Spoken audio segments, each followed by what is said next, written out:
Vous avez sûrement déjà entendu dire quelqu'un dans votre entourage, à un moment ou à un autre, la rue était pas mal plus vivante avant. Ça fait longtemps qu'on le dit, tant dans nos villes que dans nos villages, les rues commerciales et les cœurs villageois se vident. Certaines rues en arrachent depuis un bon moment, comme Saint-Denis à Montréal, qui a aujourd'hui un taux de locaux commerciaux inoccupés qui atteint les 23 %. De nos jours, la mode est à l'achat en ligne, certes, mais aussi à ces méga-centres d'achat et de divertissement tout inclus, comme le projet Royalmount se concrétise actuellement sur l'île de Montréal.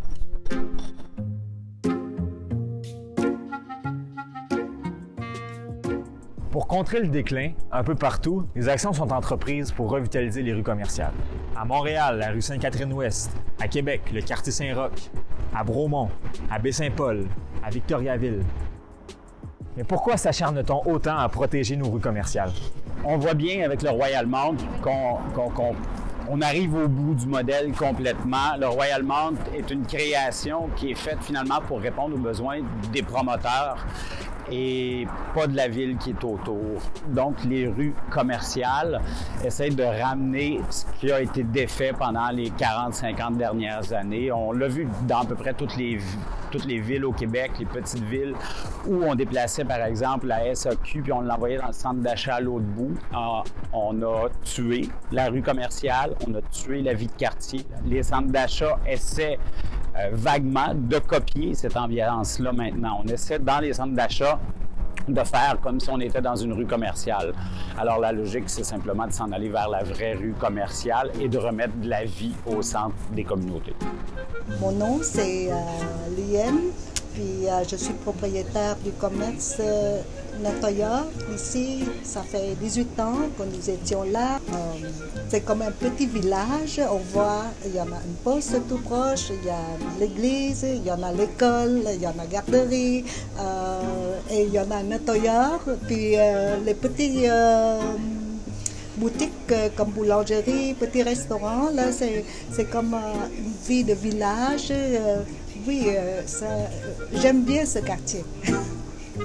Je pense que les artères commerciales, même si elles subissent en ce moment des fois des périodes de déclin, vont rester des cœurs de la destination commerciale parce que les centres d'achat, les power centers ou les smart centers, dépendamment comme on les appelle, les gens finalement vont y aller quelques fois, mais vont pas en faire un rendez-vous social là, d'amis, de famille, les souvenirs qu'on s'y fabrique sont eux-mêmes faits dans un environnement assez aseptisé. Ça va faire en sorte que le lieu authentique, la rue commerciale, va rester compétitif. Bonjour, je m'appelle Sébastien Byrne, je suis copropriétaire de la boutique Archive et on est ouvert depuis 8 ans. La valeur ajoutée des commerces de proximité, je pense que ça se crée dans justement le sentiment d'appartenance que les gens ont à leur quartier, puis à ce qu'on appelle la fameuse vie de quartier dans le fond. Miser sur les rues commerciales, c'est aussi rapprocher les commerces de nos milieux de vie et limiter l'étalement urbain. En optimisant les terrains déjà desservis et les infrastructures existantes, on réduit nos émissions de gaz à effet de serre, on préserve nos milieux naturels et nos terres agricoles, mais surtout, on limite nos dépenses. Si ça peut sembler moins cher d'aller faire ses courses dans un centre commercial, c'est qu'on oublie généralement la plupart des coûts associés à l'automobile. Au Québec, les automobilistes paient 37 milliards de dollars par année pour acheter des véhicules et les faire rouler. À cela s'ajoutent 6 milliards par année en dépenses publiques à travers nos taxes et nos impôts pour construire et entretenir notre réseau routier. Bien sûr, les automobilistes contribuent en payant des taxes sur les carburants, l'immatriculation, le permis de conduire, mais ça ne paie en réalité que le tiers de ce 6 milliards. Ajoutez ensuite 917 $ par habitant pour couvrir les autres coûts pour la société, comme la congestion routière, la pollution de l'air, le stationnement, les accidents. Et les coûts ne cessent d'augmenter. On s'installe plus loin, on travaille et on achète plus loin, on construit plus de routes pour répondre à la demande, on a plus de voitures.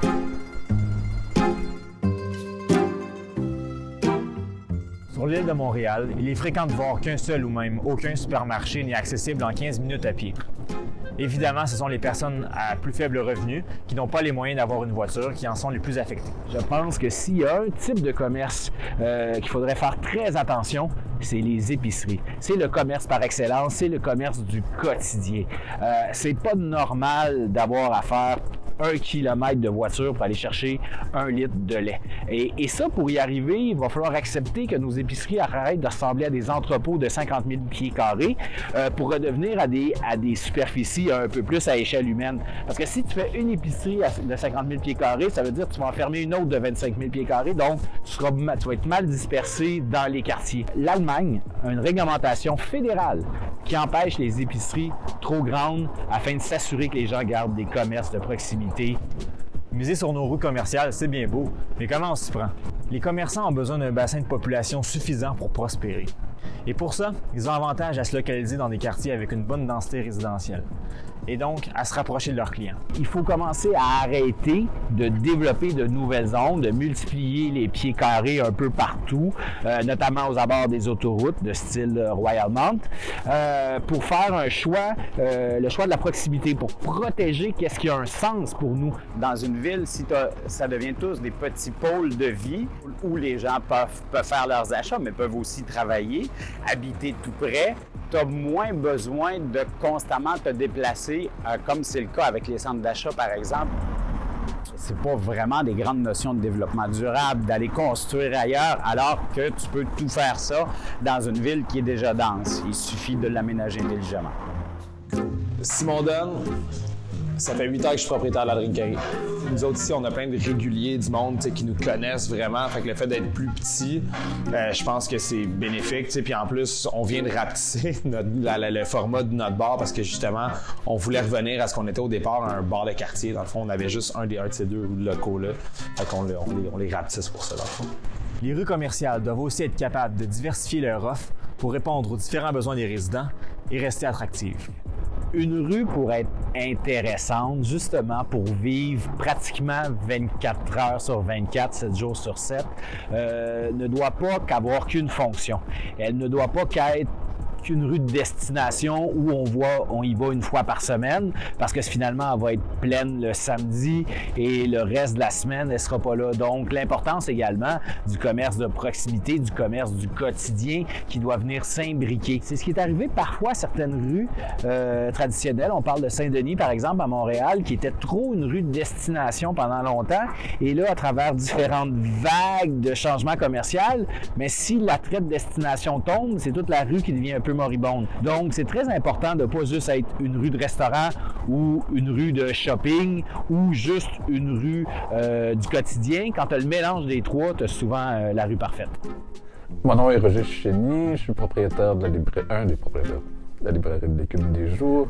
Les gens se donnent la peine depuis qu'on a ouvert de venir ici plutôt que dans des grandes surfaces.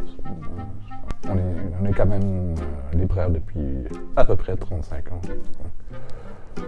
On n'est pas arrivé hier. On a quand même un peu d'expérience, disons. On pense savoir ce qu'on fait. Faciliter l'accès à pied, en vélo ou en transport collectif augmente l'achalandage, notamment en raison d'une meilleure accessibilité pour l'ensemble des résidents, dont les personnes handicapées, les jeunes, les personnes âgées, qui peuvent être pénalisées lorsqu'une voiture est nécessaire pour se rendre au commerce. Il y a des études qui commencent à démontrer que les consommateurs à pied et à vélo consomment moins d'une seule fois, mais consomment plus souvent. Des plus gros achats sont faits par des automobilistes, mais ils seraient déjà compensés là, par l'afflux massif de gens en continu. Les supports à vélo sont encore pas assez présents sur les artères commerciales. Les bancs sont insuffisamment présents. La qualité des revêtements, la grandeur des trottoirs, tous ces éléments qui vont nous attirer sur une rue commerciale, il faut encore les développer pour que les gens aient envie d'y venir à pied, à vélo. Alors oui, il y a une contrainte. À New York, au cours des 6-7 dernières années, on fait beaucoup de grosses modifications. La première, ça avait été Times Square, qui est un geste très fort, mais il y a eu beaucoup d'autres gestes à New York et énormément de rues ont été modifiées. On a ajouté des pistes cyclables, on a élargi les trottoirs. Et la chose intelligente là-dedans, c'est qu'on a bien documenté tout ça. On a fait des études sur les tiroirs caisses, finalement, des commerçants. Et les chiffres d'affaires ont constamment augmenté. Évidemment, pendant les travaux, il y a une légère perte, une diminution de chiffre d'affaires, mais tout de suite après, ça commence à augmenter. La raison est simple, puis les gens commencent à le comprendre aussi à Montréal. Présentement, une rue comme ici, tout ce qu'on a, c'est des voitures. Les automobilistes s'arrêtent devant un commerce, vont faire leurs courses, retournent dans leur voiture et partent. Un piéton, ça entre dans 2, 3, 4 commerces. Le cycliste va faire la même chose. Effectivement, une certaine accessibilité automobile, mais qui n'est pas obligée d'être très grande. On parle de rue commerciale. On ne veut pas rouler trop vite parce que si on roule trop vite, ça fait une atmosphère autoroutière plutôt qu'une rue plus confortable. Bien, finalement, même quand on vient en voiture, on finit par être un piéton puis on finit de se retrouver sur le trottoir. Mais en hiver, qu'est-ce qu'on peut faire? L'hiver fait partie là, du Québec de manière très forte, mais des fois, on le nie. Ça a été pratiquement un des succès des centres d'achat de se mettre à l'abri des intempéries. Ce qu'il faut maintenant, c'est inverser ça. C'est faire qu'est-ce qu'on fait l'été dans nos rues qui deviennent si agréables, qui deviennent des lieux de spectacle parfois, des lieux de festival. Très important, on ne peut pas traiter nos rues commerciales au niveau, par exemple, de l'entretien comme n'importe quelle rue. Ça doit toujours être impeccable au niveau du déneigement. C'est aussi le soutien des municipalités qui peut faire la différence entre la survie des commerces et la clé sous la porte. Les municipalités peuvent, par exemple, réduire les taxes des petits commerces et imposer une surtaxe sur les locaux inoccupés, subventionner les rénovations de façades, ou même offrir des compensations financières aux commerçants durant les travaux. Nous, ici, on a été chanceux, mais j'ai des amis qui ont des magasins un petit peu plus loin sur Notre-Dame. Puis ça a duré tellement longtemps que ça a vraiment affecté leur business. Ça a été difficile de reprendre après ça.